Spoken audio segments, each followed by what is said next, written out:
izleyiciler. Selamun Aleyküm yaşlılar ve Aydın. Hoş geldiniz. Bugün bazılarının giyicesi. Heptaning cemi ve en esası Täze Türkmenistan kurmadan önce edilecek gürülümler. Aleyküm selam Kemine. Selam aleyküm yaşlılar. Selam vatandaşlar. Salamu aleykümler. İyileşler salam, yaşlar salamu aleyküm. Murad ağa. Salamu aleyküm. Ve aleykümselam. Salamu aleyküm vatandaşlar. Sapara, Kemine, Aydın'ın emmenize köp salam. Sağ olun oturamsın. Ya şükür dayı. Yani bizim başlığımız Kemine bugün. Başlığa değil yani. Alparcı diyelim. Hazırlıkçı Alparcı men. Bugün neme bilen başlayalı. Aziz yildaşlar bu gönü efirdir. Yani sorayanlar var. Haydi ayıp geçeyim. Bırak atırak Kemine. Benim Sesin mikrofonum kız gidip geliyor başladı. Benim mikrofon gidip başladı. Heptaning o cemi bilen başlayalı Halmurad ağa. Yani heptaning cemde size vereli bizim koşmalı zatlar koşuşturarız. Bağlar sağ olun. Hepten ceminni Türkmenistan'ın taş töwregünden başlasak geçen hepde yekşenme gününe Kazakistan'a ve Kırgızistan'a saylawlar geçirildi. Kırgızistan'a prezident saylawları geçirildi. O Kazakistan'a da parlament saylawları geçirildi.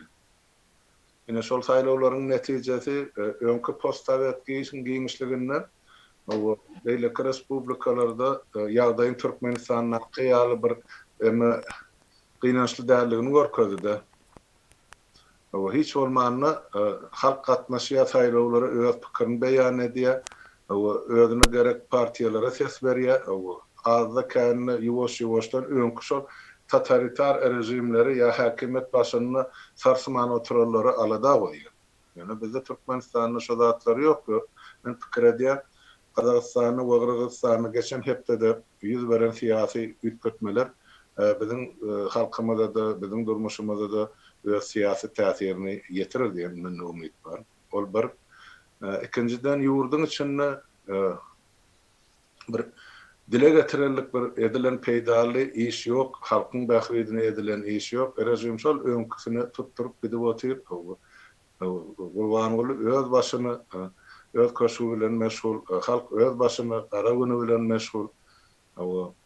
Ýyllanjylaram şo ikisiniň arasynda haýdyndan peýda görjegini bilse şo tarapy ýykylyp otyrlar. Ne? Ýurdun içindäki ýagdaý syýasy taýdan ütköçki hiç zat ýok.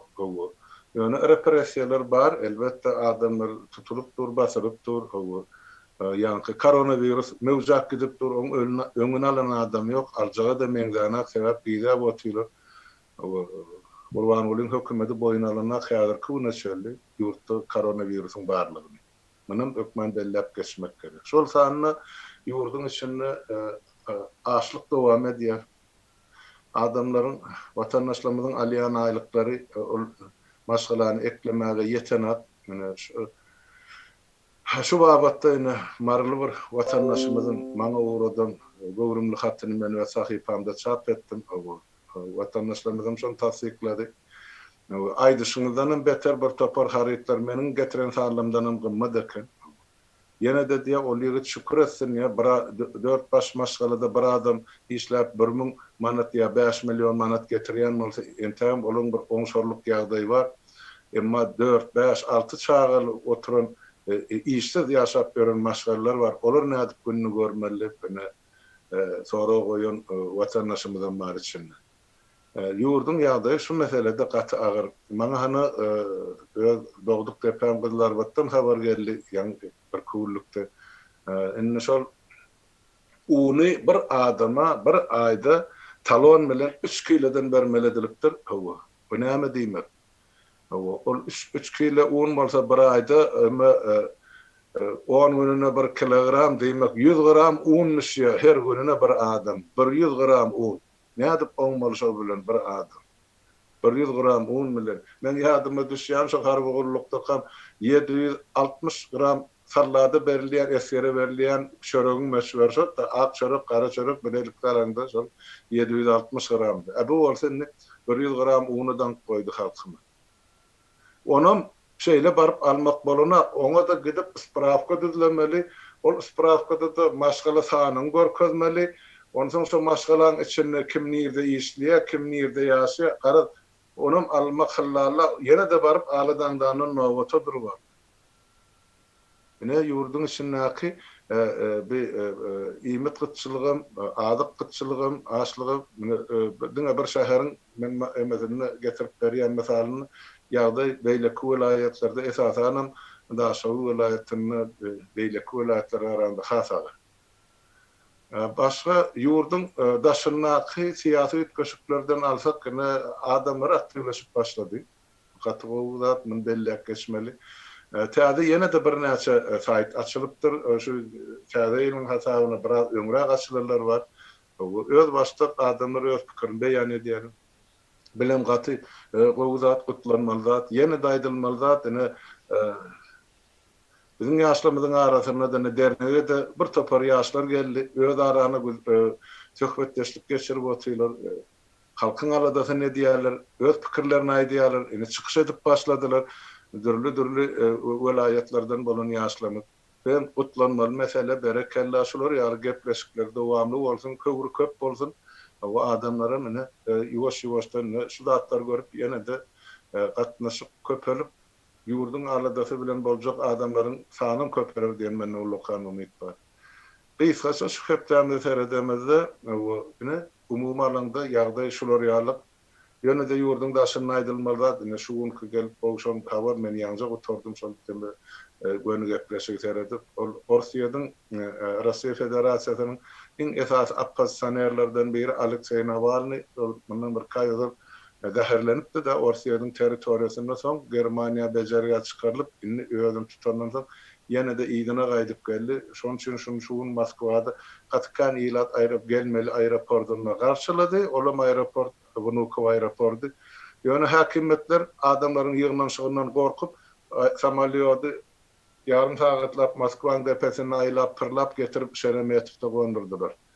Şuň kıyarda Orsiýadyň hem şol bolupdy. Diýmek eger Orsiýetde syýasy derece şu ýagdaý şu derejä baryp ýeten bolsa diýmek o taýda da halk aýaga galjak görnüp dur diýmek öňkü ähli postsovet giňişleri ütköşükleriň bolmagyna garaşylýar diýen mende prognoz bar. Ine gysgaça aýtsak şulardan ibaret hepden jeny. Ay sağ ol Almurad ağa. Almurad ağa, menem sesim gowy gelýärmi şu wagt? Atlaw Näme goşjak, ýanky geçen 5 milyon aýlyk bilen näme ýetýär diýip sorapdyr da ýurdun içindägi watandaşymyz. Ýöne ýene de ýurdun içinden birjaň edýär 40 milyon alýas diýär 2 kişi bolup. Şol ýetenok diýär da eşitip ýani dinläpdir da programany. 40 milyon alýas. Är aýal bolup diýär ýetenok ýene diýär şolam. Şonuň ýaly ýagdaýam bar.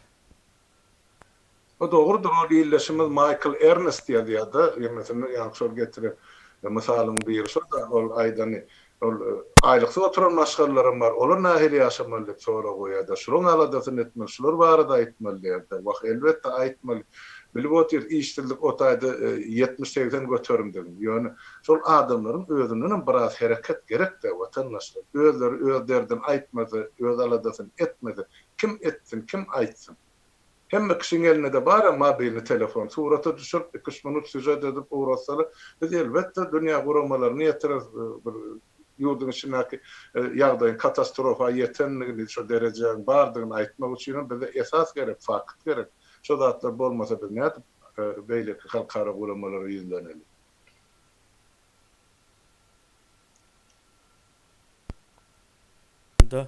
Onda nämedel biz söze Sapar ağa vereli, Sapar ağa.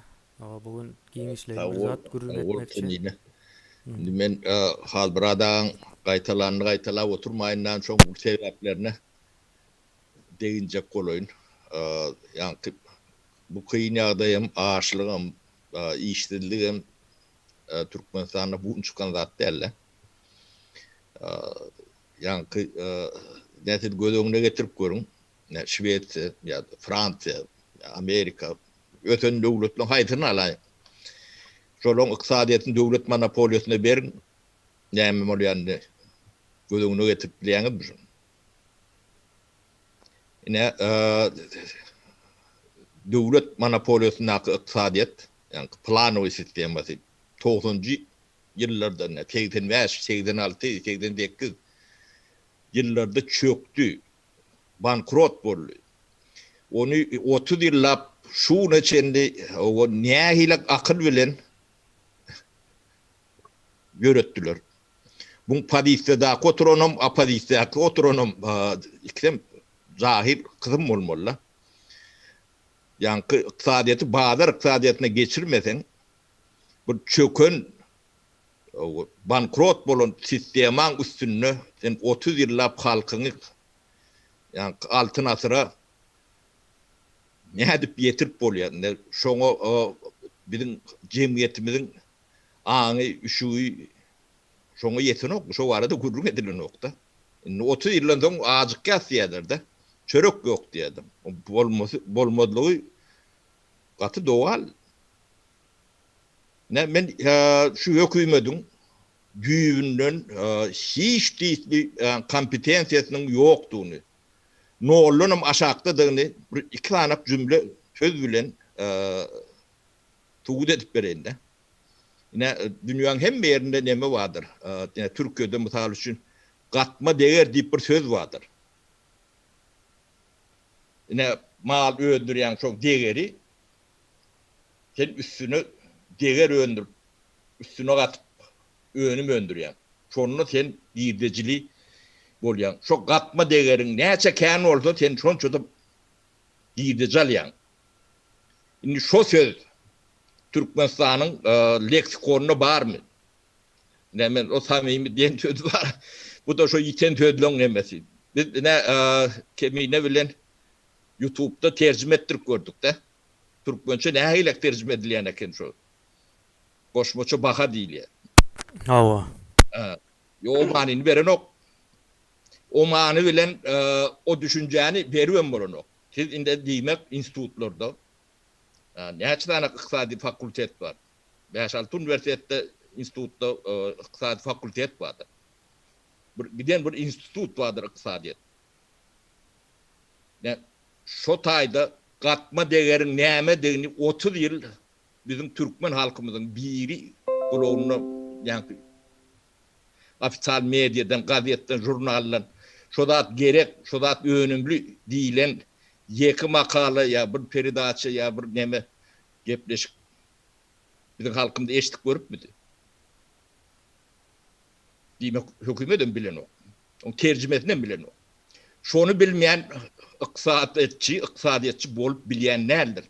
Ne olur? Noluňa maşanydyr gaýtan bol ýanky hiç tat bolman odur. Adamlar ýöne tebii üşü bilen peýdasyny delelini bilip bilýär-de. Ol döwlet dolandyryp oturan adamlara. Bu daşynaky men apadisde diýenem şoňa düşünen ok. O padisde oturanam şoňa düşünen ok. Hiç kim men 25 ýyl şu döwlet bazar iqtisadiýetine geçilmeli bolmasa da aç aliyat ne şuraya alak iqtisadiýet ýykylýar diýen adam ya şu memeni öňe süren adam barmy? Bizim ýa jemgyýetimiz gaty geň jemgyýetimiz bar. Başka analiz etmeliler. Yani 30 ýyl şu sistemi bilen ýöret. Hiç kim hiç zat ogurlamasın. Şoruna da şundan mervet bolýardy, şu ýagdaý bolýardy. O üýtgemeli haky ýok.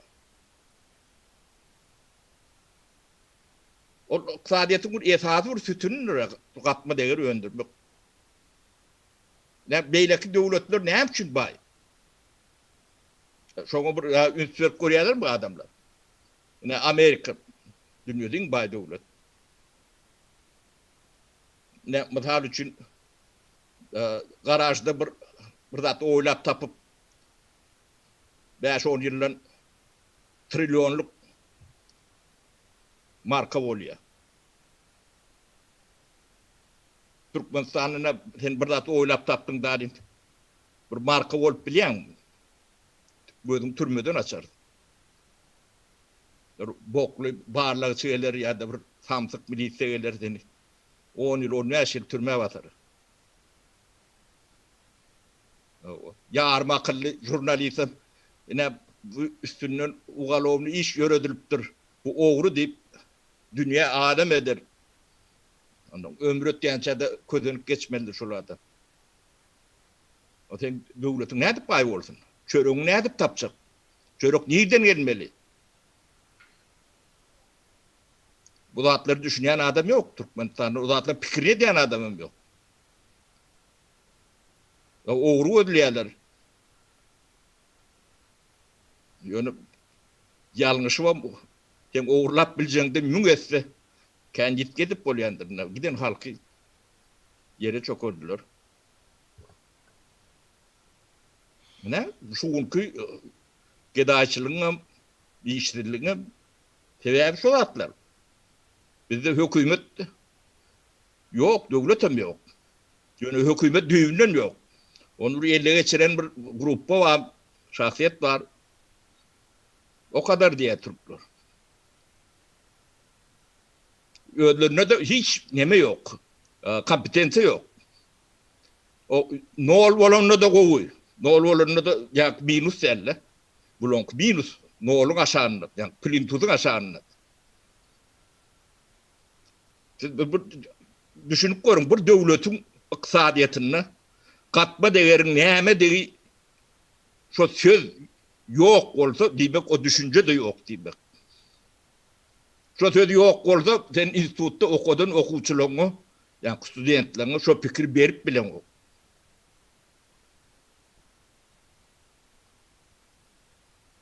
Ne? Elementar näme? Marta gidip görmeliler. Yok, hükümetin yok. Onun düşünce yok. Kompetensi yok. Sapara şu katma değerin İngilizcesini aydıp bereyin de Rusçasını bilem yok men. Rusya'da NDS değil ya, o da doğru neme del. Added Добавлено стоимость типа налога. Добавочная стоимость. Added value deyip geçce. KDV diye yine Türkiye'dekiler bilýär onu. KDV ol neme bol ya. Yo, vergisi. Nalogo. O KDV o nemesi olmayar onun. O devlete verilen vergisi ol ya. Katma değer added value ol ya. Doğru değil mi Aydın? Doğru aydan değil mi? Tamam. Added value. Tamam. Bir zadı soracak men Sapar ağa size. Yadınızda olsa bir gece bir gazet görkezdiniz yankı WWP'nin ösüşünü Türkmenistan'da 18% mi ne mi deydiniz? 17% ne şu adet şu adam var yani dıgatı daşta değil. Şimdi şunu soru yüze çıkıyor da yankı katma değer düşüncesi yok yerde umumu hasılı ne edip hesapladılar. Yine siz yok diyenizde. Çalan bir şunu hesaplayacak olsam yönökey zatlar vatandaşlar ol WWP deyilen zat ya da umumu hasıl yurt içi umumu hasıl deyilen zat ol in bir yönökey ekonomikan yani şov olmasa ekonomika yok demek. Şov düşünce olmasa ekonomika yok demek. Yönesen şunu hesaplama için yani katma değer bilinmese ya da öğrenilmese ya şu düşünce olmasa şunu hesaplamak mümkün değil. Yönökey zatta o bir instrument şon WWP'ni hesaplamanın. Yo, value produktu neme oluyor? Value produktu jiro diýilýär da. Öndürün önümün. Yani value produktan kän olup, on bir peýdaly bolmanan bilýär. Katma değer diýilen zat ne bir manatlyk ady alýan. Şonun 7 manatlyk önüm çıkarýan da. Yani son 6 manat diýen katma değer bolýar. Sen bir manatlyk harc edip bir manatlygam önüm öndürýän boldun katma değeriň nol bolýar. Ya da 85 köpüklük boldun katma değeriň minus bolýar. Ýöne sen bir zat öndürýän. Ne Türkmenistan'da katma değeri yüksek ýokary näme önüm var? Adyny aýdyp biljek misin?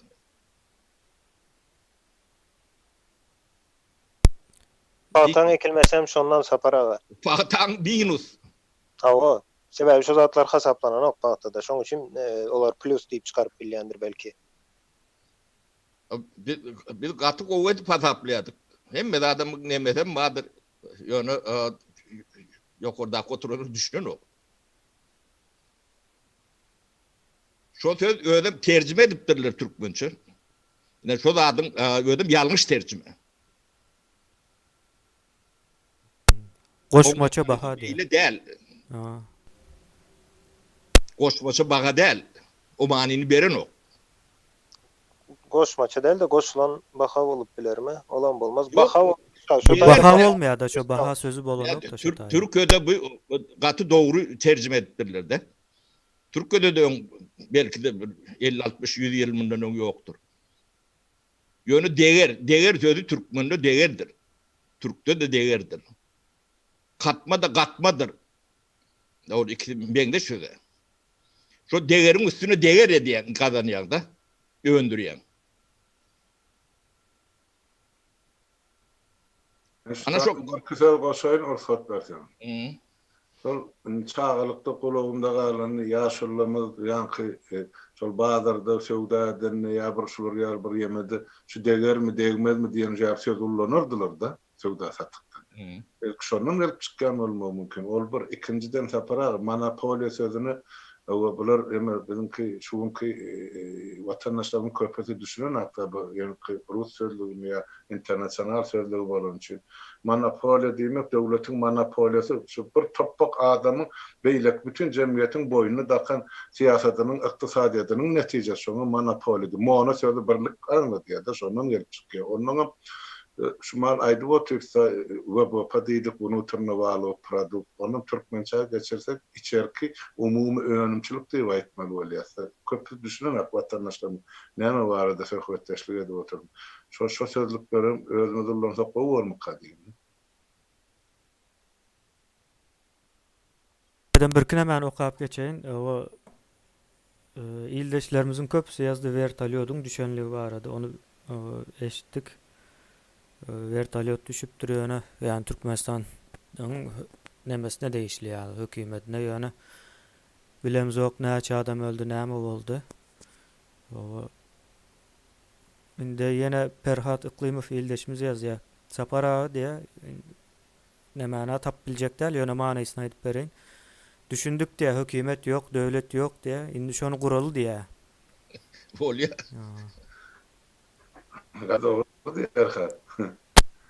Sana komentariýa okap bereň. Ahaloğlu Arassa peýda ýazypdyr. Arassa peýda gatma Girdeci değeri. bolýandyr ol. Gatma değer değil. Arassa peýda girdeci ya da artı değer diýilýär arassa peýda.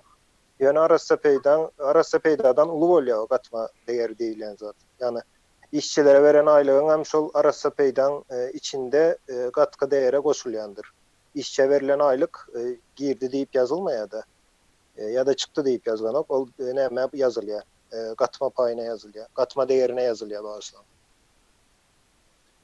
Yani o arassa peýda diýsem hem ýalňyş olar o söze.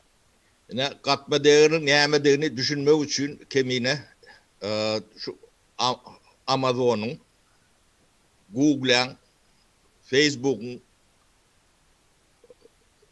yankı manit nemeti bagatını bilýän.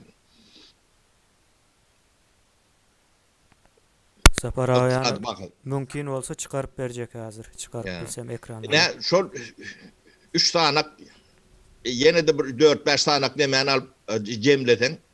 Şolar ne köpüsü garajda oýun tapylan dağıtılan nemelerde. Şo 3-4 sanak firmaň bagasy ähli Orta Aziýa döwletleriniň öndürýän önüminiň bir näçe hissesidir. Yine gatma değer diýilen zat şu zatdyr.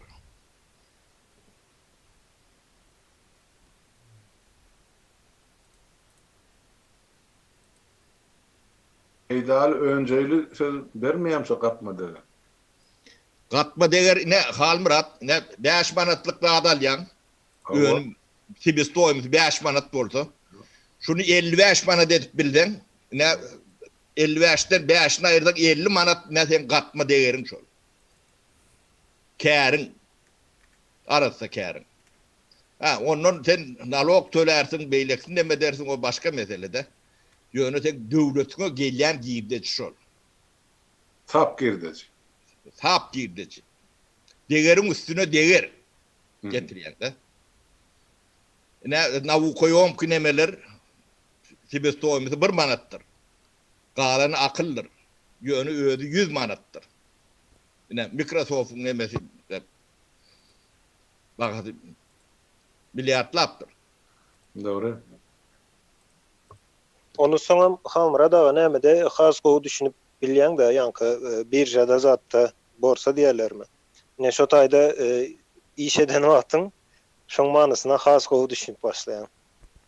Ýanky gatma degeriň näme diýene sebebi şo taýdaky aksiýalaryň öz bahasy aýdaly $1 bolsa, o taýda satylanda, alynanda ýa-da çalyşylan wagty $100, $150 o şoň ýaly gidýär. Bir näçesi ýanky ilkinji elden satylandan soň ikinji ele geçen soň şoň ýaly bahalary ütkeýändir. Doğru. Amazon'un Ulan yani o taşanmaz ya aslında loterestvati nemesi mal varlığı bir kat lokan deme derler. 1 milyardır, 2 milyardır. Yani on değeri trilyon. Düşünüyor musun? Ana katma değer diyen aşo da. Ya ekrana getirdim onu. Aziz ildeşlerini 1 trilyon yazıya. 1 trilyona yetti diye. Ya, sonuçta Norvegiýanyň demesine hem görkezip geçeyin açan wagtym. İldeşler Norvegiýanyňky o canlı bir şekilde milli nemesi yazıya şu taýda. Seretseňiz Hadinasynyň nemesi. yani altıncı bazarın hareket etmeye yöne hepdäniň içinde şu dowamly köpölüp azalyp durýar. 11 trilyon neme yazıyor. Nemem küçüğü, hadinası. O hazinası.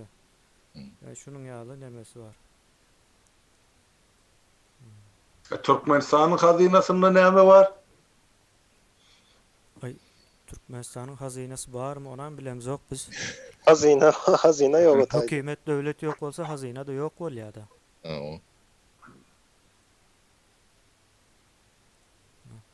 Artygyň harmanyny dönerdiler döwletiň.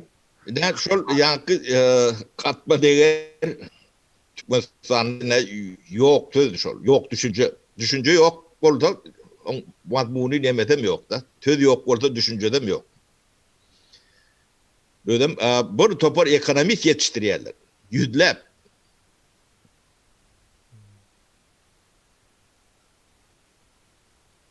Yani onların bir önümçülüğü varmalı. Dünýädenim yapık. Başka yerlerden eşdeýin, dinläýin, öwreneýin ne diýen dedi. O yok. İnternet yapık da. İnternet yok. Ne ýöne yeri ne Halmurat. Dünýä kadar yerimiz var da. Ne halka verdiler, ne öýleri işledip bildiler. Onun yankı sırtına çırtardılar. O giden tragedýa. Ağustos aptur dünýä. Hatılam alacak adam yok. Inne suumuz. Su brilliantdan am gymmat. Inneden agry hasam şurnalak gor. Suun hasabyny, hesibini, tygşytlamaly nemelerini. Hey bir dil alynýan ýeri barmy?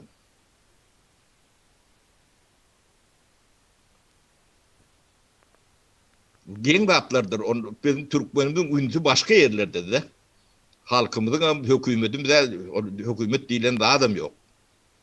Den hökümet bordundan 50-60% halkyň daşyna o da eýlen pasportsuz, dokumentsiz senem arkaýyn telewizora çykyp aýdmaýdyr bunu.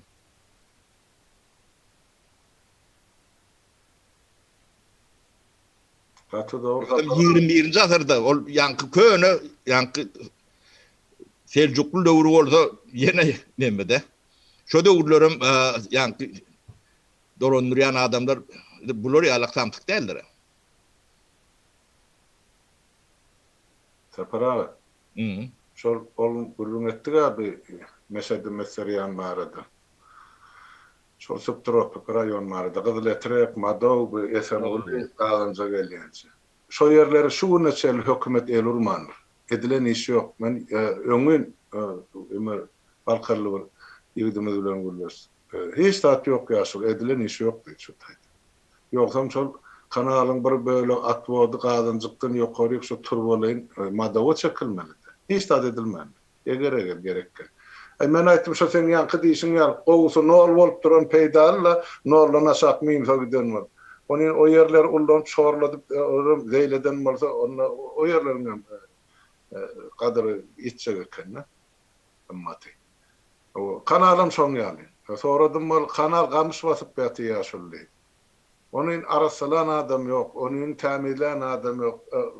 Gamış bilen ondan sonra ölen malların maslık kanallarına çeşip yatır. Onu seyrediyen adam yok. Hiç insan sanitarny epidemiologist normalda seyrediyen adam yok. Sularım klorlanına yine milletinin yani iç ağrıya, iç geçme keseller şondan emele gelýär diýip aýtdylar da infeksiyonlu keseller. Olan bar.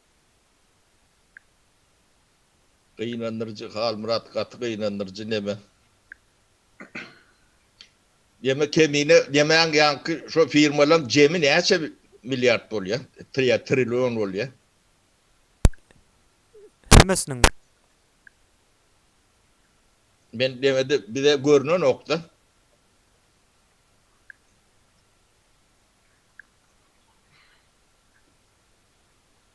Haýsy firmalar? Amazon, Microsoft, Google, ya Google diýilýär.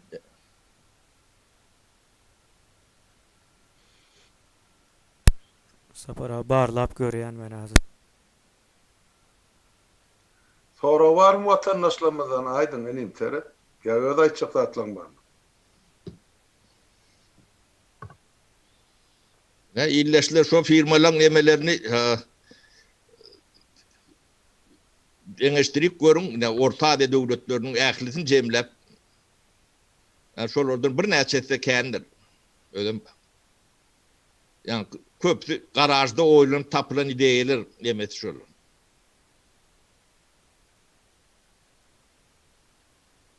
Ne azatlyk, erkinlik olan ýurtda näýlik ösüş bolýar da. Onun çörek yok diýär. O çöregiň näme üçin ýokdugyny, o halkyň näme üçin işsizdigini bir oňa sebäbi bolmaly.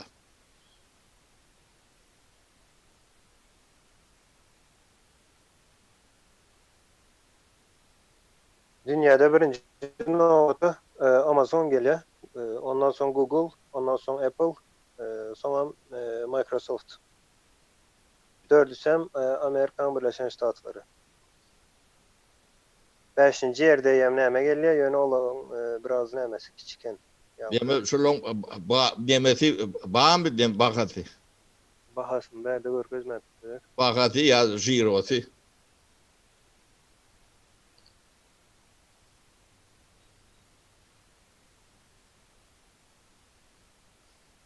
Bahasyn berde görkezmepdirler.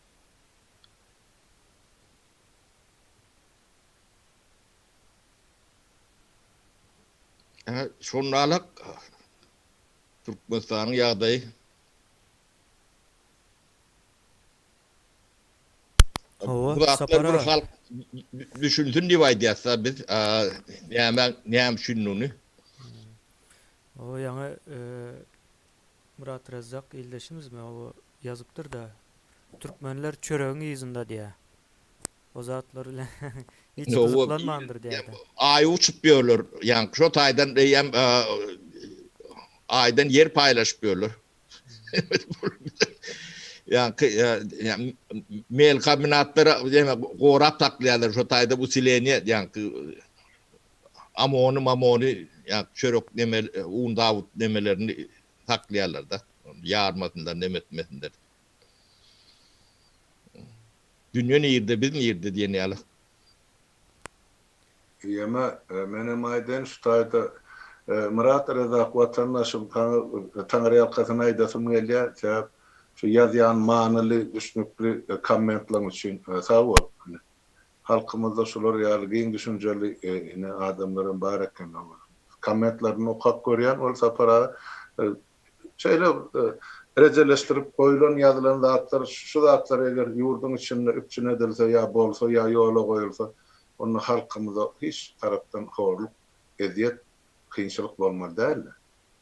Ýöne ýene de şükür edýän halkymyzyň içinde şular ýaly şahsiýetlerin barlygyny. Tamam. O. Başka näme soraw bar Kemine? Seyrediyen şu at.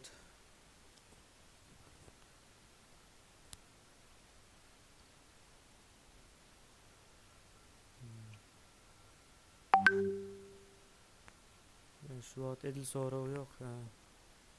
Bu Turayel Kemine kene o da çekýäs onun agar demelemiz bolýar. Men tek 33 minut bolupdyr. Bir saat içeri takılacak diye mi? Ondan azı bir kağıt aydık geçeyin, yeme verdi. Görüyen vatandaşlarını son hepte de yani kızın anlamı biraz başta çıkış edip başladılar. Ört fikrini yazıp başladılar. Elbette bu katığı uzatma. Türkçe de onun maçlarının başı. Yine şular real olup şahsiyetler ortaya çıkıp başlasa adamlar ılalaşan fikirler bilen ılalaşarlar. Ilalaşmadığını yanlışını görkezerler ya üstüne bir zat koşarlar. Cemiyet birleşýär-de. Bu gatygy uzat.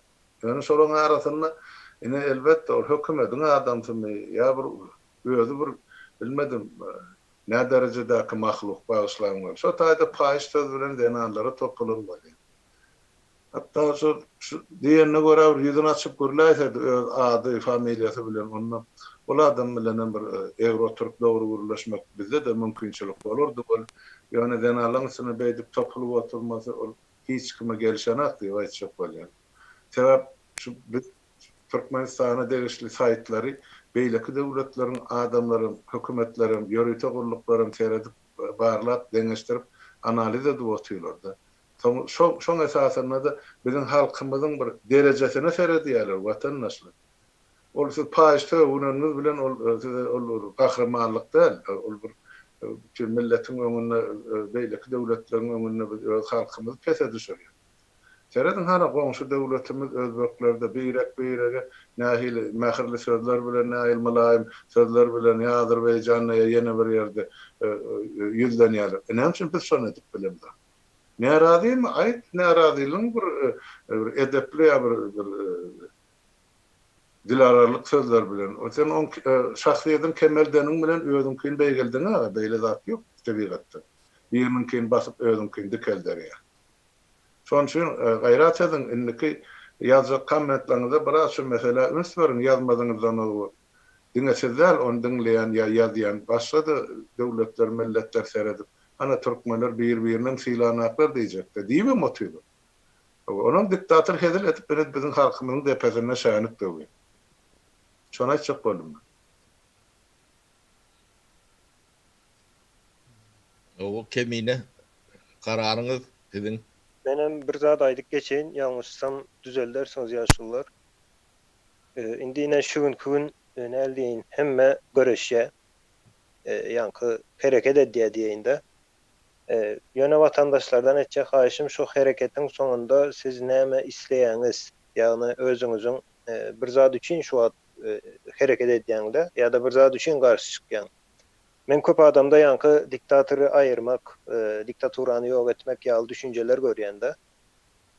Ýalňyşmy ýok, ýalňyş däl, dogrudur. Ýöne şuň ýaly bir zat bar. Her kim Türkmenistanyň grazdan olan her kim şu vatandaşlar şu taýda öz toprağıma, öz ýaşaýyşyma eýe çykjak men diýen düşünje bolsa, ne ýöneköý zatlar da olar. Men öz toprağım menki diýip bilen güne.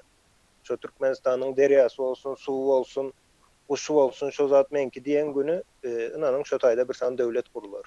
Döwlet diýilen zat birinji şerti bir adamlar bolmaly, jemgyýet. O jemgyýet hem haçan döwlet bolýar, onu hemişe döwlet diýip aýdyp bilmeýän jemgyýetiň toplanan ýerine. Şolaň ýeri toprağı bolan ýagdaýynda döwlet bolup bilýändir. Toprak olmasa ýene döwlet bolup bilen bolsa. Häzir şu wagt toprağımız bilen özümünki diýip aýdyp bilýän, hatda ýaşaýan öýüň hem sen özüňki däl, şu islen zadyny edip bilýärler. Ine şu zatlar üçin göreşmeli mükadip pikir edýän her bir adam. O sizin tebii hakkınızdır.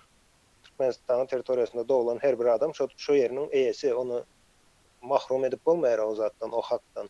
Hiç kimin hakkı yok onu. Ve diktatörlüğüm şol ayırar, ine şol düşünce ayırar. Şu wagt gynansak da köpeğimizin kellemizde yankı komünistik düşünce vardı. Adamların kellesinde galypdyr şo edip berseler, şunu etseler, döwlet ine şunu mot etse bolmaýarmy, yankı stipendiýa berse bolmaýarmy, döwlet şunu etse bolmaýarmy, döwlet diýende hökümet. Hökümet etmek borcam değil. Siz onu talep edip siz almalı, size bermeli diyen zat Kulağım yok. öndürmeli, kazanmalı. Onu almalı. Hava. Kazanacak adamam özümüz. Şonu kazanan zadımızı yankı tüketecek adamam özümüz. Başka biri değil. Näme kazansan şonu yer. Näme öndürsen şonu yersin. Ne şonu alırak. Aydın ben birazcık koşoyun ne yankı yine de şu katma değere geliyse biz katma değer öndürüp bilen nesil yetiştirmeli. Şu nesil katma değerli öndürür. Sondan sonra devlet bay olur. Onun hiç tat bolmaz. Yani öndürmen bay olup bolyan nedir? Onun önüm katma değerli olmalı. Yani önümçülük gerek önümçülük değil. Önümçülüğün katma değerli olmalı. Yukarı katma değerli. Ne öndüren önümün dünyada ne değeri şu 5 manat orada sen şunu 10 manat 25 manat üstünü öndürüp bilmeli. Sonra sen bay olup bilýär. O 5 manatlıkta değerli demeni 3 manatlık önüm öndürüp on minuslu ondan bay olacak nemem iyi işledim deyip nemet olmuyor. Katma değerli önüm öndürme için bilim, ilim çok hayk yatırım yapmalı. Yani bu yonkü dövriyalak yani pil bilen yani buğday yakıp parti yakıp halkıp yeşerede yetirip bilmeyiz. Görünüp durun zaten. Yani bana koştum aydın demen üstüne karşı olmadım. Sağ olun. Aydın aýdýan pikirlerle men dolu radylaşýan sebäp adamlar diňe şol diktator aýyrmak bilen çäklenmeler ýa şo aýrylanlar günümüz owlanar diýip pikir etmeler şol aýrylan diktatoryň ornuny nähil rejim getirmeli, nähil hökümet kurmaly, özüňiz nädip şoňa gatnaşmaly, gelecegiňiz nädip şo gurnamaly. Şu zatlaryň üstüne adamlar işlemese ýene de täze diktatura bolar. 1 ýyllar, 3 ýyllar, 5 ýyllar tapawudy ýok. On söz gowru söz, on kim söz aýdanda da bugun ýitip ketýär. Siýasatçylar öz sözüniň eýesi däl, gynansaň dünýäde bolup geçýän wakalar şonu görkezýär. Dünýäde 200'li siýasat ýöredilýär köp döwletlerde. Ýüzüňe bir zat diýerler, ýeňsäňden başga iş edýärler. Onu hemmäňiz görüp oturýarsyňyz watandaş. Ol Gurban Ulin her bir aýtan sözü goýun bolýan bolsa onu Türkmenistanyň oýuna sygmaz bu sürü marlar. Hep yalan, günlük aýdýan zat yalan, ol niýazyňam aýdarlar yalan, kam yalan. Halkym ynany goty, ine siýasat üçin yalan sözüne ynansaň, ine halkyň, döwletiň, milletiň düşük güni şoňa bor. Şonuň üçin özüňiz pikirlenmän başaryň, özüňiz hereket etmän başaryň, oýlanmany başaryň, teklip etmäni başaryň. Ýaşy teklibi gorlan, ýaman teklibi garşy ses berin. Bu grajdan pozisiýasy diýip aýdylýar, normal durmuşdy, adaty durmuşdy. Asy o bir eder, bir geler, buň ýygyna düşer. Bize ine ýol başçy gerek, bize ine şah gerek, näme gerek, han gerek. Gerek gal bize beýle zat. Biziň her birimiz lider. Kalbymyzda şonu ýönetirmeli. Ol Gurban Uly şu oturan adamdan ya halkyň 4 milyon halkda näme süýtgeşip, onuň bir kelli kaýagy bar, ya iki kellesi barmy? Olama işlerine kelle dip götürüp beren. Onu özüňiz gowulýar. Onun için biz näme üçin tabyn bolmaly? Tabyn bolmajagym bolsa özümiz öz kalbymyzdan düşünüp, dilimiz bilen beýan edip, herekete geçmeli watandaşlar. Inni şu ýyl hereketiň ýyly. Böyle geçen yıl biraz şu zatları düşünmek için wagt gerek boldy. Inni harekete geçmeliyim. Şona çok boldum ben. Halmırada men alayın indi sözü şu komentaryaları ildeşler hemmesin bir-birden okap bolanok sebäbi her sekund başı bir komentarya gelýär. Umuman şu an göz gezdirip durun. Many çıkarıp aýdyp berjek hemmekim öz yazanyny öz üstüne alır. Endi gatma değer diýende sapara ildeşlerimiz düşünüpdir. Bu taýda iň birinji gerekli zat İşte diýe, noktasın gerekli zat diye toprak diye o hususi geçiliğe geçilmeli diye yani ondan sonra o katma değerin demesi cemiyete peydasının yani birinci bolacak yerlerinden deyip aydiya. Ondan sonra umuman harekete garaşýarlar. Yankı Halmyrada ağanın iň soňky aýdan sözü. Sesim gowy gelýär-dämi şu wagt? Oo. Harekete garaşýarlar we haçan we nähil diýip aýdýarlar. Indi şu taýda komentaryalardan okulan wagty hareketin nähil boljagyny, nähili näme zatlar talap etseň yerine geljegini ýazyp durlar. Yani bize de iň esas şol gerek. Ya şol talap döremen o Halmyradagy Türkmenistanyň içine barıp diktator aýryp berende de nemesi ýokdur yani peýdasy ýokdur. Diktator aýrylar, hawos dörer. Diktator ayırmanka o adamlar, halk öz kellesinde Türkmenistany canlandyryp bilmeli. Täze Türkmenistany. Ben hemen şonu görýän häzir komentaryalarda talaplaryny görýän.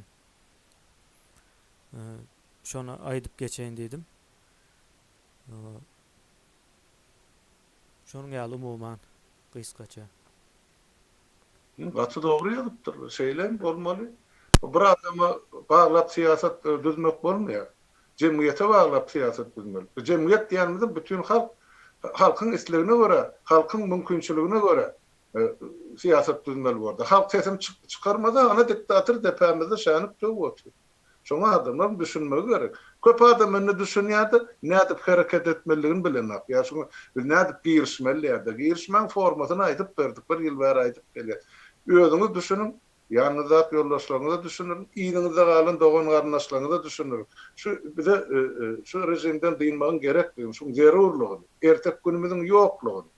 Şu adamlaryň haçan beýnesi kellesi kalby üýtgänden soň o rejimi üýtgetmek bir günüň işi. Şoňa düşünmän oturan halky biz nädip ýerinden galdyrylýar, nädip ola bilen biz öz hak hukumy talap edek. Ine şu meselelerin toplumy dur öňümizde. Ýogsa şu bar müň adam taýýar şu pikirleri gollamaga diýenimiz bilen ol biz garşymyzda duran ýa ganhor rejim nädip hakimiýetden aýrar. Bilen sonra bolup durdy. Şoňa halkyň köpçülik bilen gatnaşmagy gerek. Ol nähil formada ediler, haçan ediler, ol ikinci soragda meseledäki soraglar. İlkinji nowatda özümiz her birimiz taýýar bolmaly. Ýanymyzdaklar taýýar bolmaly. Şu taýýarlyk gün gelen günü bize maýdar sähetli günü belläsine şu bir günü halk bol ýa hak hukumy talap edenimizi göreler, şu taýda bir sagada oturýam şu rejim ýa ýok. Bunu wagt görkezler. Ýöne köýer aýdamaga ýa şu Aleksey Navalny Moskwada dolanyp geldi. O Russiýa Federasiýasynyň ýa şu Putinin hökümetine karşı duran oppozisionerlerden biri. Indi şoň daşyny halk şonu gorlap eýem aeroportlara çykyp otygyjysyna seretme. Bizde boljakmy şo ýagdaý? Halk çykjakmy ýygyna dolanyp barjak adamlar garşylamaga? Şuurlukça men ýok diýip hasap edýär. Haçan halk taýýar bolanda ene hemmesi bir sagat, 2 sagatyň dowamyna çözeler watandaşlar. Şol günüm geler, ýöne bir ullukan zähmet, her birimiziň zähmetimiz, başardygymyzdan şol ugurdy işlesek bitmejek iş ýok. Ýöne kimese söylesin men hana öýümde diýwanyň üstüne ýatjak, bular ýeňse bulan kırşyk bolan, bolmasa da şu öňkü günümüz bilen geler ýörerse diýip pikir etip ýatsaňyz hiç adam bol. O bolmajagam görünüp dur. 30 ýyllap ene şu pikire hyzmat edip ene şu güne düşdük. Bütün cemiyet, halk, millet, döwlet bar. Bizinki ýaly şular ýaly pikir edýän halklar töweregimizde bolmansa, olaň durmuşy bizinkiden birki basgançak ýokarda dur.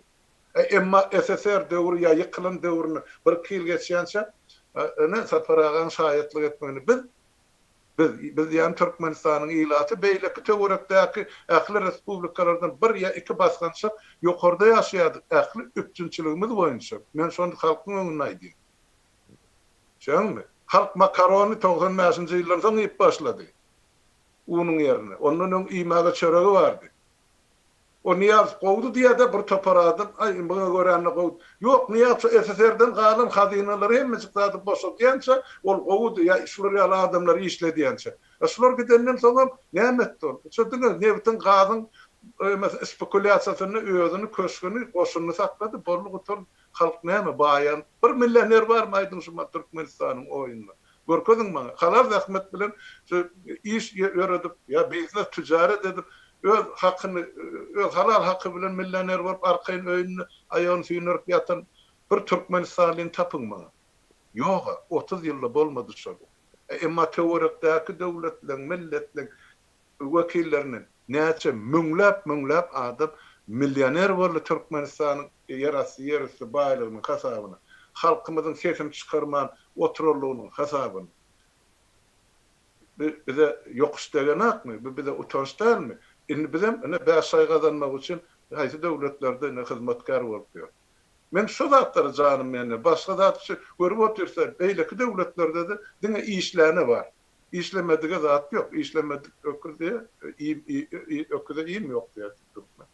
Şoňky ýaly siýasat hemme döwletler. Ýöne hökümet berdi, sana mümkinçilik berýär işlemäge. Sana şert berýär. Ana şol şertde sen işläp gazanyp bilýär. Bizde ne mümkinçilik var, ne şert var, ne hükümet var, ne devlet var. Yine bir mafyoda topar, basıbarlı hakimedi, 30 yıl mınlanazam, şimdi bizim kızın dört ahliyemiz. Mesela şutaydı. İldeşler, on soňam ýene bir neme bardy şu taýda. Näme üçin ýa şoňa meňzeş gürüňleri bir başga sözlerle, başga gün ýene başga sözlerle şol bir zatlary düşündürjek bolýasa, belli bir gün vardır.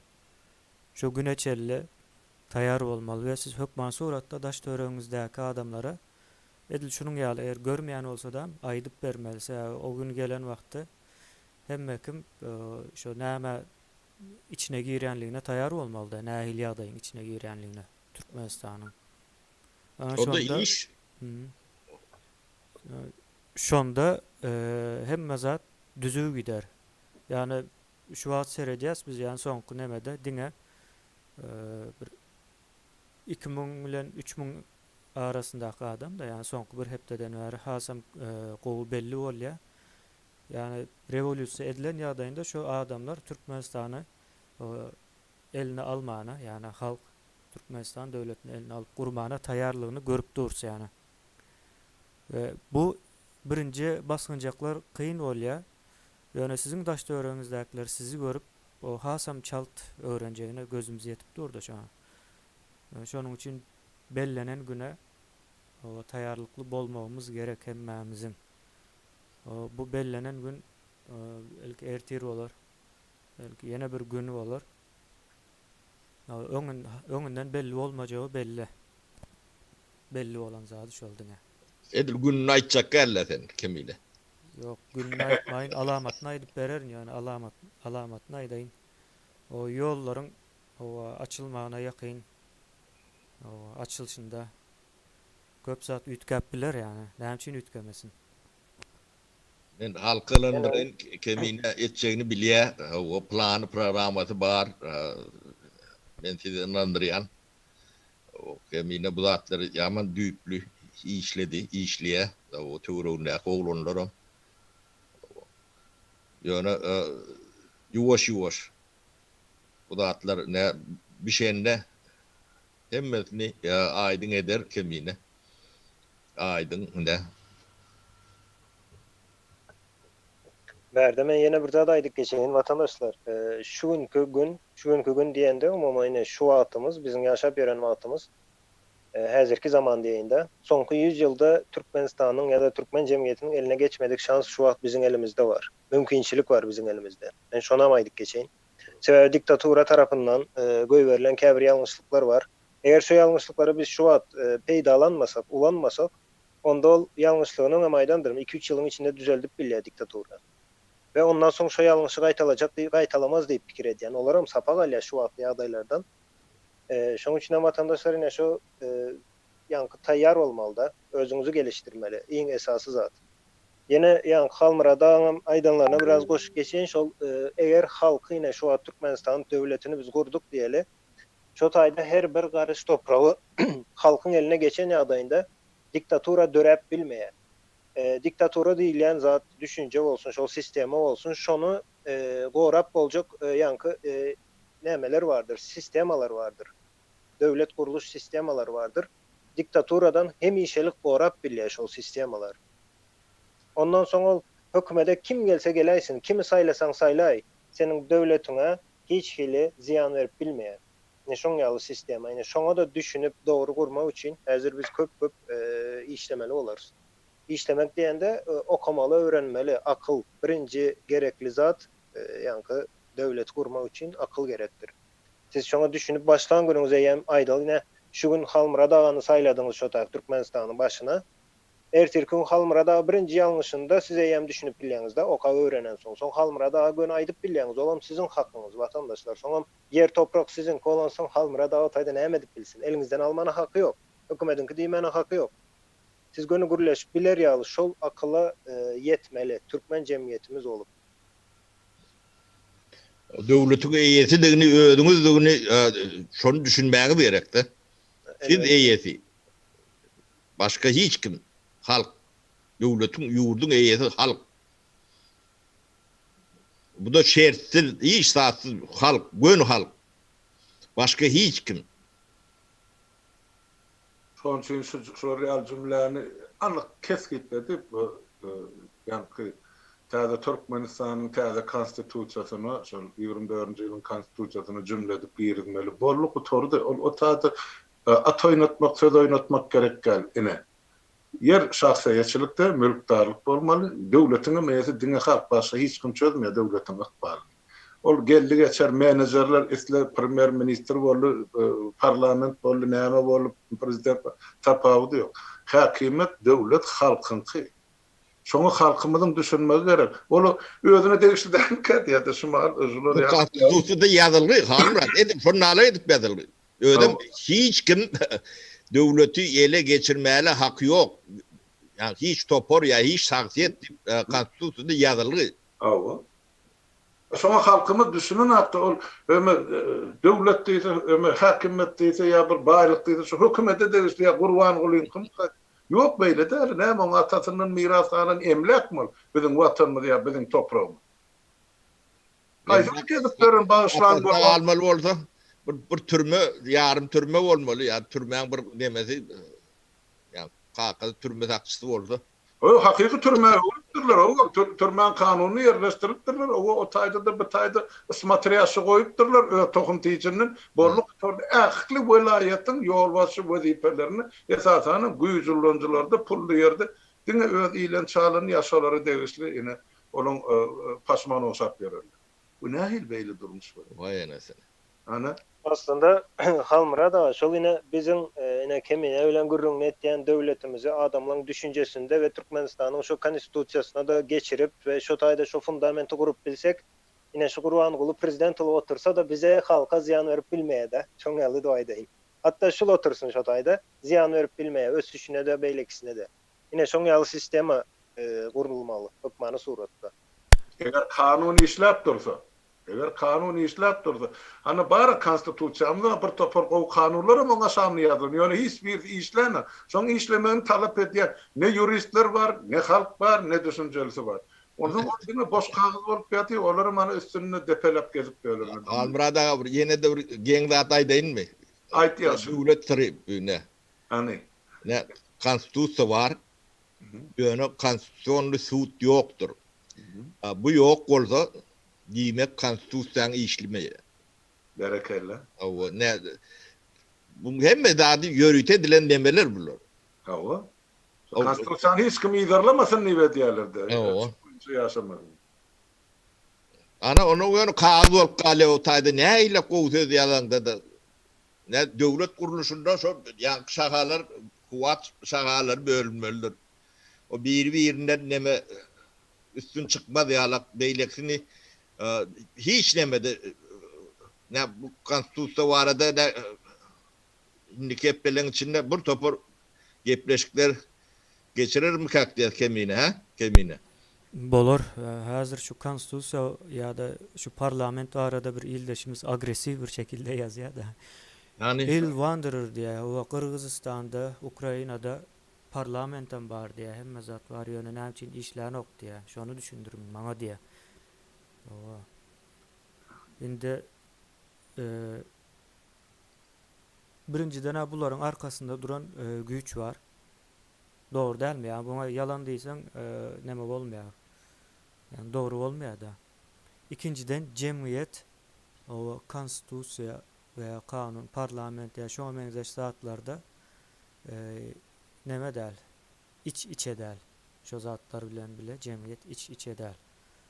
Bir sebebim şu. Yine şunun yağlak o aydılıp halkı yetiştirmeyeler olurun siyasetçileri. Kanunu öğren, nemen öğren deyip o yetiştiren oklar halkına. Onun bir deme sebebim şu.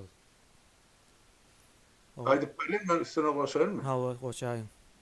Bärde şol näme üçin Ukrainada ya Kırgızistan'da parlament bar, yani yarım parlament respublika, olarda parlament bolanlarda da näme üçin korrupsiya bar. Esasy da şu korrupsiyadan gelip çykýar, şu kanunlaryň işlemegi. Ol SSR döwründen galan oligarklar var, ol baylar, tüccar baylar, milyardlar dollarlary var ol. Şolar dolandyrýar Ukrainanyň, Kırgızistan'ın kimin pulu köp bolsa şo wazipa var ya prezidentliğe da parlamento da deputat bol. Halk saylanak olur. Halkın saylayan diňe bir kizicek bölük. Bizine şu korrupsiýanyň kökü damar bilen aýryly diýip maktaýanmydan şoň üçin watandaşlar şunyny aýyrmasak biz nähil gowy konstitusiýany ýazaly ol işlemez. Nähil gowy parlament döwleti guraly düzeli ol işlemez. Şu paraxorlugy ene şolar ýalyk ýemani negativ ýagdaýlar aramyzdan aýyrmasak onu bize iş adın düzelme. Görünüp durda 30 ýyla halky şu zatlary öwretler. Bütün postsovet geňişligine barda. Diňe şu privatka döwletlerine bolmasa galan 10 respublikada şol häzir şu näçeli dolandyrýar, döwleti kim dolandyrýar? Şol sovet zamanynyň märi şu näçeli şol bir kanun ýolu bilen baýan milliarderler dolandyrýar. Şol şu kanunlar işleme. Burada söz versen bana. Neme Şuat Türkmenistan devlet kuruluşu şu adı oylu nokta diktatura diýilýär bolýan bu da dogry dämi kendiýen. Şuat Türkmenistan'ın devlet kuruluşu monarhiyadır. Faktiski şeýle. O faktiski monarhiyadır. Niyazdan başlap monarhiya. Bu adyny dogry oýmaly. Başka hiç zat işlen o. Çünkü ödünden başka, bir adamdan başka. Bir adamın devleti monarhiya bolýar.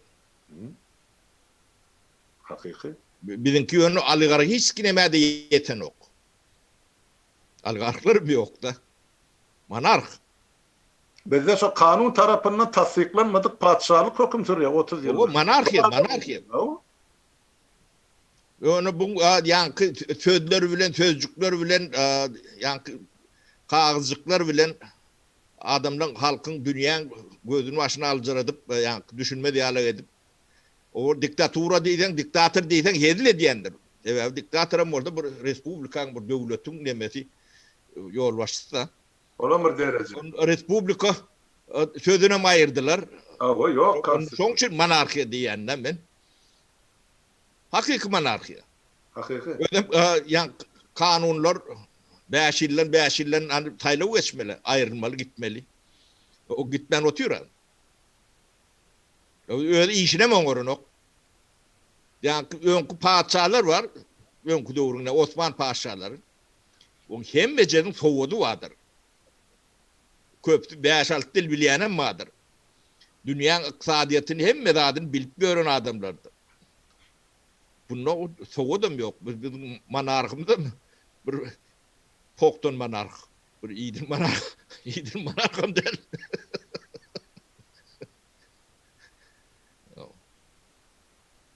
Maňa ruhsat berseňiz bir zat aýdan, ýani hamra da Ay. korrupsiýa hakynda aýdan zatlaryna şol korrupsiýanyň vatandaşlar, korrupsiýa duşmanyň bir yarağıdır. Pikir edýäne sebäbi korrupsiýa näme diýär? Birinciden ýanky puluny boşuna hiç önüm yok, hiç zat yok. Pulum resurs, şu resursunu korrupsiýa üçin harjayan. İkinciden hem korrupsiýa jemgyýetiň içinden jahil adamlary saýlap ýokary çykarýandyr. Bu korrupsiýanyň iki sany edýän işi.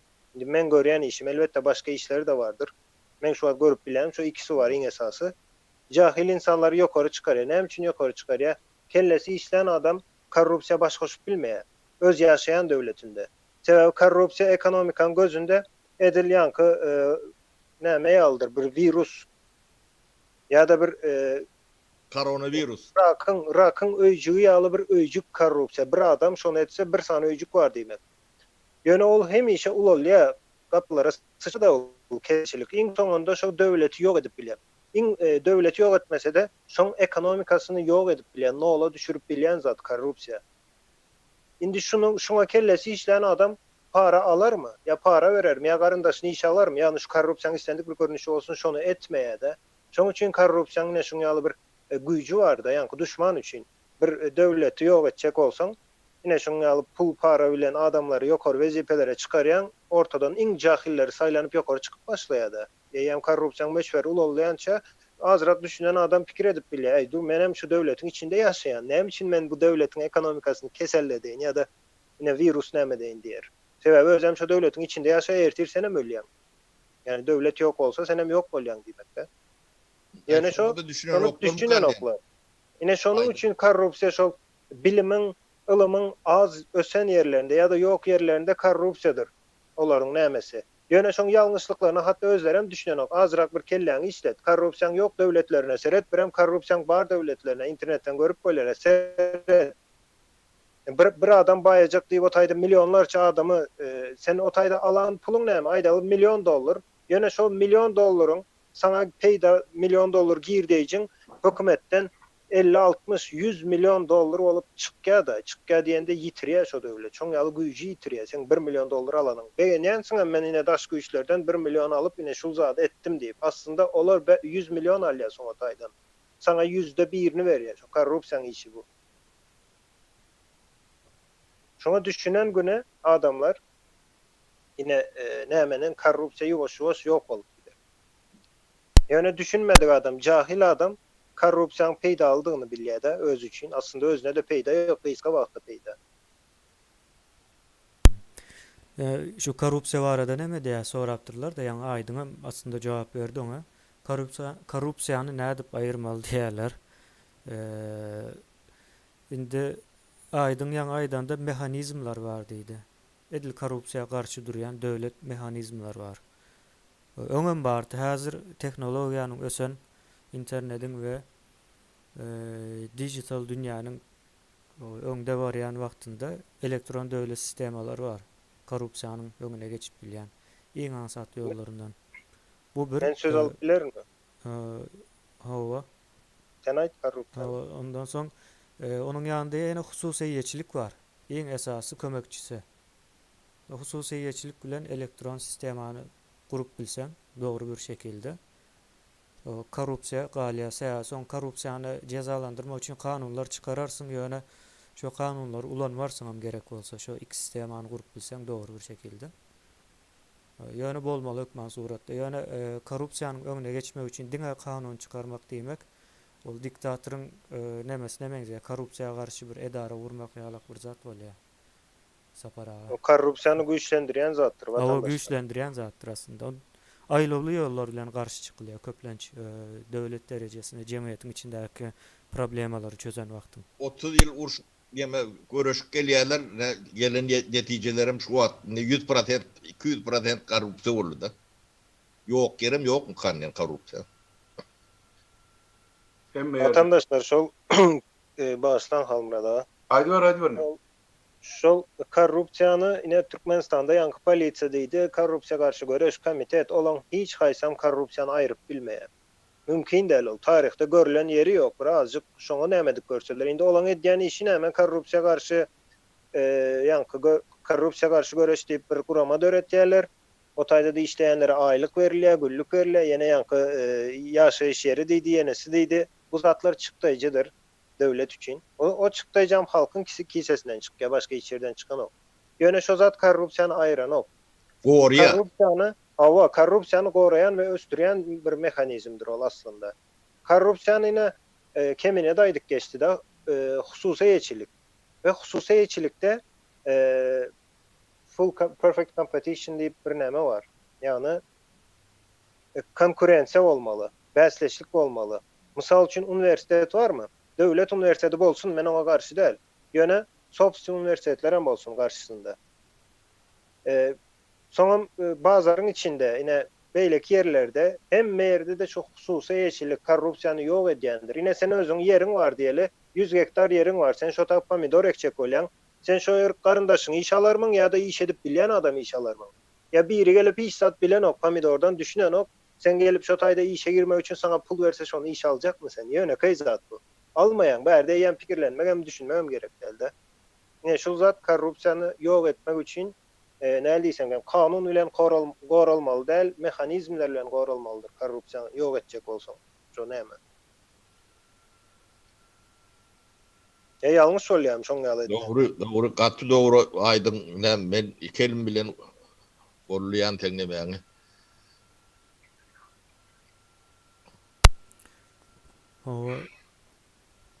Ve şunun ýaly ezizleşler, yani korrupsiýa garşy kanun çıkarmak diýmek, yani çıkarılmaly hökman suratda ýöne çözgüt däldir. Kanunlar näme bolmaly?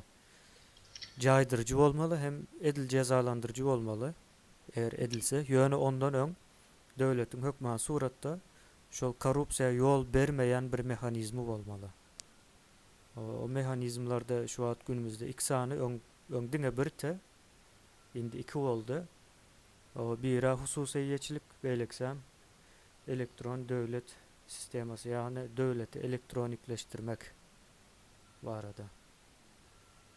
Umuman şonuň ýaly. Utarayel kemine. Sapara o gutarsam bolar. Sonra var mı başka vatandaşlarına? Ama ýene bir soraw barsa okusaň gutarayl. Deme soraw ýazýanlar şikayet edýär kemine diýe biziň sorawmyzy okan ok diýip käbili. Başlarda okuýardyk Halmyrada, başlarda kän bir soraw gelen ok. Endi şu wagt o her sekund başı bir soraw gelýär we 3-4 setirli gelýär. İçinden iň gowusyny ýa-da umumy bir many çykaryp aýtjak bolýan. Her birini okap dursak, o şimdi 4 adamdan bir jogap beresi gelýär da her bir sorawa. Ondan soň beýlek sorawlar hem galyp gidýär. Şu şekilde bolsa iň adalatly bolýar häzir menim pikirimçe. Ona her bir soraw birimiz jogap bereli, onu hakly soraw galar şey däl bolmaz. Indi bir jogap berse soň kaptandan goşasyn gelip durýar da Halmyrada. Gow nemeleri ýatla diýär, soň goşman. Olam da olur. Ýa-da. Olam da. Içinde galsadan bolmaýar o soň.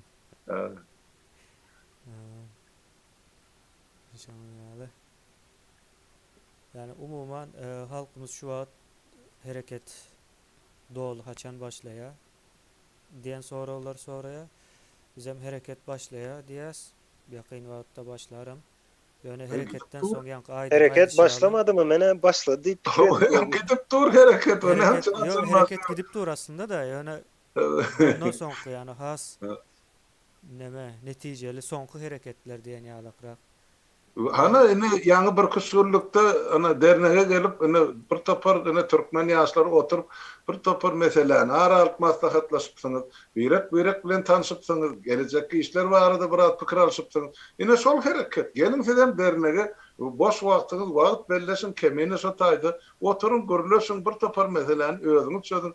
Her biriňiz soň etmeli işiňiz bilýär. Ana näme ýok dernek siz üçin gurulýar şo hereket dälmi? Hareketin ulusu kiçisi yok. Hemmecik hareket vatandaşlar.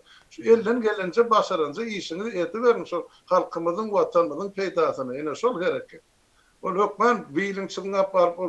Kur'an gülünden görüşmek gereken. Ödüm kaçık gidiyor sizin gelenleri gördü. Onun için berden bir hareket çok anırdak halkımızı kollu himayet vermek için öz başarınca işini dedi. Yok kurban olam. Eme Buyurun Sapar abi Ke- siz. Cemine neme men yankı monarxiya diýip aýtdym. Bolun gaty dogrudur düşündüğüm şu monarxiyadır. Inni men yankı güýç ulanıcı promolara yüzlenýänler. Siz kimi orýany düşünmäňidi isleýänler. Yankı döwlet howpsuzlyk guramasam eskerem milisiýe de konstitusiýa Türkmenistanyň konstitusiýasyna hyzmat edýändir. Prezident ýa eýlekli beýlekli däldir. O kim şonu şo taýak ýadanam bolsa, şo taýak salanam bolsa gaty ýalňyş zat edilendir. Monarxiýany döretmek üçin edilen zatlar da. O döwlet hem bir şahsiýetin ýa-da bir toporuň eline geçendir. Yani Türkmenistan'ın devletlik demesi kasyon stroyu yıkılandır. Yoktur. Yaka hükümetiniz, devletiniz yok. Kasyon kuruluşunuz yok. Biraz kelleğini çıkırdatsan şunun hem de zaten görünüp durandır. O kasyon stroyu yok olsa demek kanunun yok. Yok. Kanun badip aydip bilen adam olsa ne barmağın çöm olsun. Yo konstitusiýamyz bar işleýär diýip bilýän adamam bolsa neme daýsyn. O siz nämen gorýaňyz? Natije soňra. Güýç ulandyrjy gurumlaryň hemmetini değişik. Siz kimi o nämen gorýaň? O kimden gorýaňyz? Ne soňra. Ne Aslında Sapara diýmek şolaň borçlaram ýok diýmek bu dogry dälmi? Yani borçlu däl olar goramagy şu. Köp sözlerini şoňa al edip aldaýa da men borjum men kasam içdim diýe de. Yok. Yok borcumuz yok. Borç hakynda da tek şu vatandaşlaryň borcu diýip näme bilen kemine bilen biz näme deriz? 3-nji günmi? Hawa 3-nji gün. Vatandaşlyk borcu diýip. Men şu monarxiya barada bir söz goşaýyn, Sapar agaň aýdarlarynyň üstüne. Vatandaşlar, şol Sapar Murat niýazyp öz döwründe padşa bolmak istedi. Hakykatdan resmi ýagdaýdan O demesini taýinlap ýödüler. Konstitusiýasynyň şu respublika sözüni aýyrdylar da döwlet diýip goýuyor. Nämen döwleti, kimiň döwleti? Düşnüksiz. Ýöne döwlet. Şota birje ýetmeýände şoň kellesine täşkil edip, şu padşamy diýip yglan edilmeli. Äjem taýinli. Täzen taýinlidir. Hawa şoň üçin biz wagt döwrüne çykyş edip bolmaýdy. Şu iki gedek men bilýän halk maslahatyna çykardylar şu meseleni. Şoňa ses berdirmek üçin. Ýöne görseler halk şo döwür muny gollajaklar, entek şol inteligensiýa wekilleriniň hemmesini ýok edip ýetişmedi. Halkymyzyň bilimli, ilmli gatlygyna ýelim ýokajygym bolsa o döwür bardy. Şoň üçin ilk wagtda şu halkyň aňyny ýoly, şu bilimini, huşuny, kellesini boşadyrlyp 9 klasa getirdiler. Soňra şu çäreden çäre üstesini daldy, öz tohnamasyny ýazdy. Şeýdip halkyň aňyny bulaşdyp, ine gurban gola taýýarjy gol edip goýdular halkymyzy. Eýe goşadyrnaksy. Şu erti ine oglum prezident ya men aftygym padşa diýse, şuna garşy çykjak adam barmy ýurdun içine şu? Ýok. Ine situasiýan şoňa getir. Diňe şoňa garşy çyksyk, ilat, halk, millet, raýatlar ýurdun daşyny şu mümkin. Olar bilen biz gönügürleşme mümkinçiligimiz var. Şoň üçin biz şu zatdan aladasyny edip otur. Faktiski iş ýüzünde Türkmenistan diňe padşalyk dolandyryp otur. Padşaňym gowsy däl İngilizlimi. Men şoň üçin oňa lellim diýen. Ya bu student bol okap oň yemesi kliçkasy yemeken kulturny debilýärdi. Medeniýetli tentek diýdi şu Türkmençe ýoksa. Şo da şey diýýän ýigitden şuň kunäl döwlet ýol başly bolup bilen. Demek şoňa ilim beren mugallimlerim ýa-ni okan studentlerim bilýän ekenne şoň kimligini. Şoň üçin necisini kem akylny emelsizden emelsizini getirip hökümete işalýarlar. Bir başda turan emelsiz özünden beter emelsiz getirip minister edip goýar. Şoň üçin olur o iki satanyň arasyna salam berip durlar. Olar işin bilýän adamlar bolsa hey bir ýerde bolmasa bir ýerde geçen 30 yılın içinde bir yeke damar gıymırlamaz mı, oyanmaz mı? Halk görýän gününü gör. Bolmaz. Halmyrada Maria Delavite ildeşimiz yazıyor. Niyazov peygamber bolacaktı diye. Padşahlık değil diye peygamber olacaktı diye. Yo, peygamber deyip ona eýem oňjuk mysal sen biziň peygamberimiz diýip elini okşap başladylar da. Ine sondan gelip çykýar dir adamyň elini okşamak. O okşajak bolsaň sen öz döwletiň baýdagyny bolmasa enen gerdenden öp. Yani o erkek kişinin elini okşamak Türkmenin däbinde yok. Belki Türklerde var, menen görüp otyp. Yani bizde yok da şol. Yok da näçe bizde döre diye. O şu Türkden gowy görerli diýip alanak, şunu tawin etmek için men gelmen elime olsa diýerler. O Niyaz. Ne bilem hani. Barandan mektepte bir Mogolly ayal eline okşatdım. Gördüňiz de. 7-nji ýylda. Onsoň ýene bir zat ýadyma düşdi de Halmyrada bul näme değişildi. Indi kanun işlemeli diýip aýdylýar. Kanun işlemese kanun ildeşler öz özünden işleýän däldir. O edil meselem näme bardyr fizikada? Işık. O ışık parçacıklar diýip aýdylýardy, bölecikleri. O şonuň gelýä, o şoňa öz özünden gelýärmi, näme bilen gelýär diýip şoň energiýa gutucuklar diýip bir zat bar diýip kabul edilýär şonuň ýanynda. Şu ışıgyň bize gelip hereket etmegindäki asyl sebäp. O şoň bize çelli gelmesindäki şonuň ýaly bir düşünje bar. Edil şonuň ýalan kanuny işledýän bir gizlin mehanizm bolmaly. O kanun öz özünden işleýän däldir. Kanun işlemeýär diýip kanuny günahkarlamaly däl. Olam gizlin mehanizm näle bolýar? Jemgyýetiň öz içinde bolýar. Jemgyýetiň ruhunda bolmaly. Kanunçylyk düşünjesi bolmaly. Ben şonam aýdyp geçjekdim. Bir näçe gezekden bäri aýtjak bolýan ýardymdan çykýardy. Hazır sözümüz böldüm we komentarýalary aýdaýyn diýdim. Gatyp o etdiň ben üstüne ýetip berem. Eger ruhsat berseňiz. Şu mehanizmi nähil kanun işletmek. Ine aliyat parlament, meclis, Türkmenistan kanun kabul etti. Şu kabul eden kanunu Türkmenistan'ın meclisinin deputatlar hersi öz taýlanyň okurny şu kanunlaryň işleşini hem özleri baranly halkdan sorap bilip bilýär. Ýa-da ýörüýte olaň elini döwlet guraly bolup Türkmenistan'ın prokuraturasy işte. Olar şu kanunların yerine yetirilişini günlük gözegçilik edýän organ we guramy, olar hiç kime başda da seretmeliler. Olar şu kanunun işleşini dolu gözegçilik edýän guramy. Olaryň işleşini kim ýanym gözegçilik edýär? Ya şu kanunlaryň yerine yetirilmeýän şu prokuratura arz etmelikim ya deputaty arz edip aýtmalykim. Ine adamlar jemgyýet şol deputaty saýlan adamlar ya şol etrafda ýaşap oturan halk şol rayon prokurorumy, şäher prokurorumy şolary arz edýär. Ine men şu ýerde men hakyky bozuldy çare görüm. Ine şu kanunyň esasyny görenakmy onu prokuroruň meselesini ýa aşawatda çözülýär. Öz deputatynyň üstüne. Şeýdip kanun işlemeli. Siz ine o deputatlar kanun kabul etti. Yerde de o kanunlar işlerine halkyň azarını dedi. Onu boş kağız mı orada? Yerinde özünü de anlayar. Yine kıyıska çaysan çok mekanizm şöyle. Ahalı olam yazıptır. Kuantum mehanika diýil ya. O kuantum mehanikası, o kuantum fizikasından gelýär. Doğru. Kağıdan pulum kağıdan, o kanunum kağıdan, o yani onun işleyiş mekanizmleri doğru oturdurmada ikidem kağıt. Berekelli azapara. Katı doğru. Aslında sapara aynen şu günkü gündäki Türkmenistan'da yine 10 milyon alyas yeten ok, 40 milyon alyas yeten ok, 100 milyon alsan şo da yetmeýär.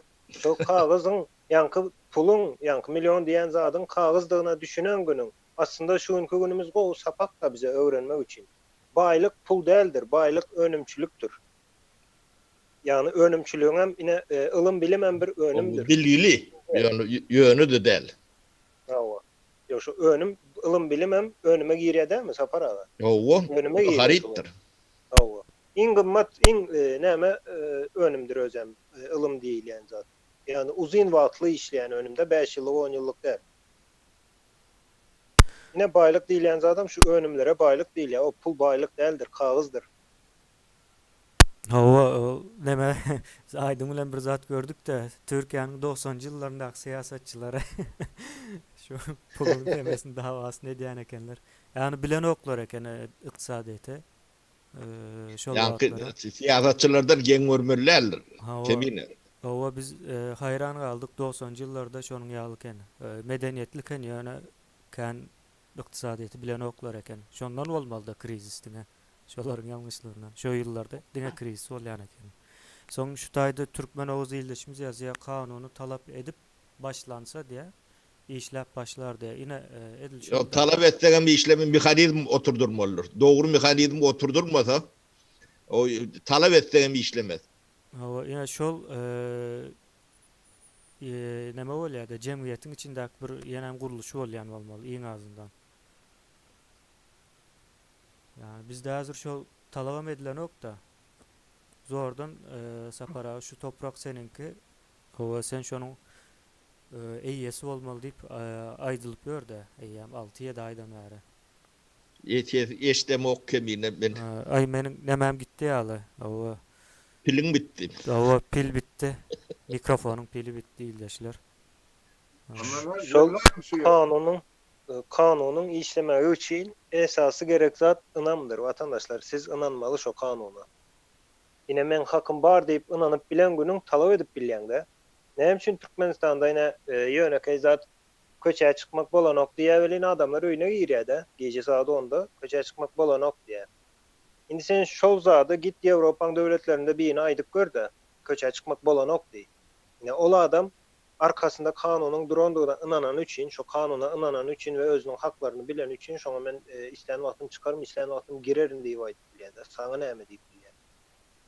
Bizde ýöne hiç hili kanuna ynamam bilip ýani ýörite adamlardaky ynamy ýok etdiler de. O Sovet döwründe belki birazjyk kanuna olan ynam bardyr adamlarda. Indi men özüm o döwrü ýaşaman soň bilemem. Ýöne soň ýoş-ýoş şo kanuny ýörite edildi. Adamlaryň ynamy bolmasyn kanun diýilýän zada. Ynam bolmasa sen onu sorap bilen o, talap edip bilen o, sebäbi boş zat diýip pikir edýäň de talap etmek.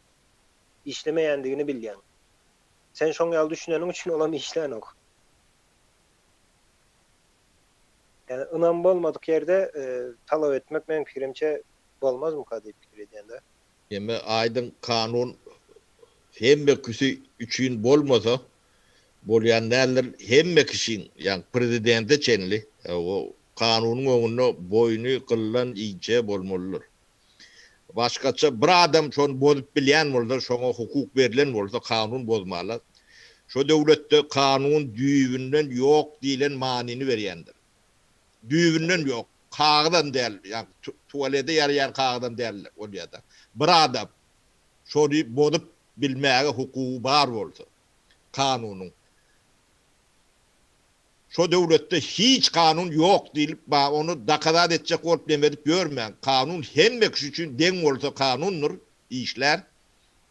Bir adam şonu bozup bilýän bolsa, şoňa hukuky ýetýän bolsa, şoňa göz ýumulup bilýän bolsa, şo döwletde hiç kanun ýokdur.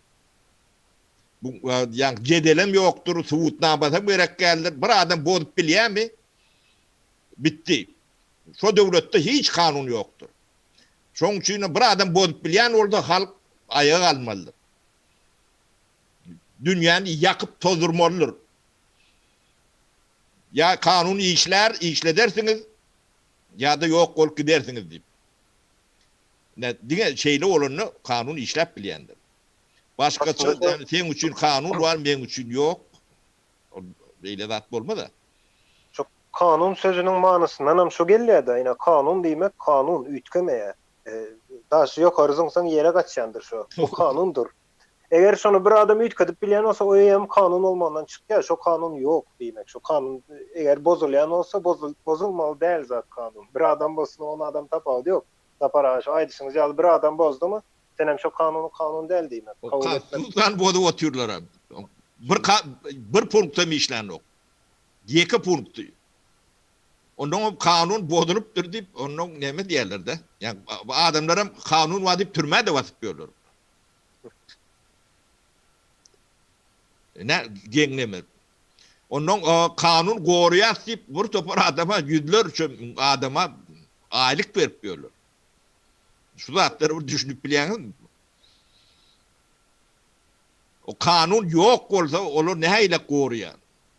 Adam hukuk korucu, kanun korucu. O bir topar süydü var, mukatığı var, prokuroru var, milisiyesi var. Hem kanun koruyorlar. Yok kanun. Düğünden yok. Yönü yok değil, düğünden yok.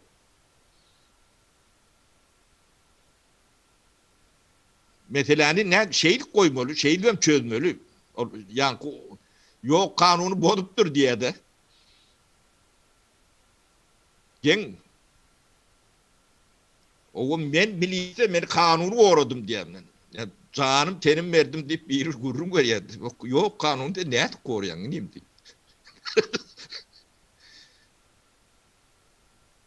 Ben kahraman diye ben. O. Hemen tamamlayalım şu yerde. Vaktıma bir çenmeli. Hava bolur. Almurad abi, menin mikrofonumun bataryayı öldü. Yine de Tamamlasam bir kan bolya. çıkışımız var Ya önde. hoşlaşalı iyiler halk bilen sağ olun iyileşler. Sağlıkta görüşelim.